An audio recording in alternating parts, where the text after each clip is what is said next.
గుంటూరు కారం సినిమా నుంచి మరో అప్డేట్ వచ్చింది. మొదట్లో అప్డేట్స్ విషయంలో కాస్త స్లోగా కనిపించిన మూవీ టీం ఇప్పుడు ఫుల్ స్వింగ్ చూపిస్తోంది. టీజర్ ఫస్ట్ సింగిల్ తో రికార్డులు క్రియేట్ చేసిన యూనిట్ ఇప్పుడు సెకండ్ సింగిల్ తో మరోసారి అభిమానుల్లో జోష్ నింపింది. మహేష్ త్రివిక్రమ్ కాంబినేషన్ లో హ్యాట్రిక్ మూవీ. చాలా కాలం తర్వాత మహేష్ చేస్తున్న ఫుల్ మాస్ క్యారెక్టర్.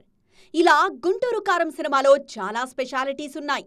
దీంతో అంచనాలు కూడా అదే స్థాయిలో ఉన్నాయి. అందుకు తగ్గట్లుగా అప్డేట్స్ విషయంలోనూ డిఫరెంట్ స్ట్రాటజీతో వెళ్తోంది మూవీ టీం.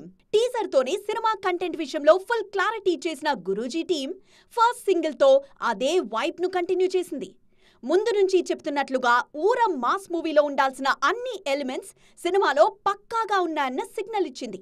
ఇప్పుడు నయా అప్డేట్ తో మహేష్ మార్క్ రొమాంటిక్ సీన్స్ కి కూడా పుష్కలంగా ఉన్నాయని రివీల్ చేసింది యూనిట్. తాజాగా ఓ మై బేబీ అనే పాటను రిలీజ్ చేసింది గుంటూరు కారం టీం. తమన్ సంగీత సారథ్యంలో శిల్పారావు ఆలపించిన ఈ పాట ఆడియన్స్ కు ఇన్స్టెంట్ గా కనెక్ట్ అయింది. రామజోగయ్య సాహిత్యానికి మంచి రెస్పాన్స్ వస్తోంది. ఇన్నాళ్లు మాసి అప్డేట్స్ మాత్రమే ఇచ్చిన టీం సెకండ్ సింగిల్ తో ఫ్యామిలీ యూత్ ఆడియన్స్ కి కూడా దగ్గరయ్యారు. ప్రెజెంట్ ప్రొడక్షన్ స్టేజ్ లో ఉన్న ఈ సినిమా సంక్రాంతి కానుకగా ప్రేక్షకుల ముందుకు రానుంది. ఈలోగా మరిన్ని అప్డేట్స్ అభిమానులను సర్ప్రైజ్ చేసేందుకు రెడీ అవుతోంది మూవీ టీం.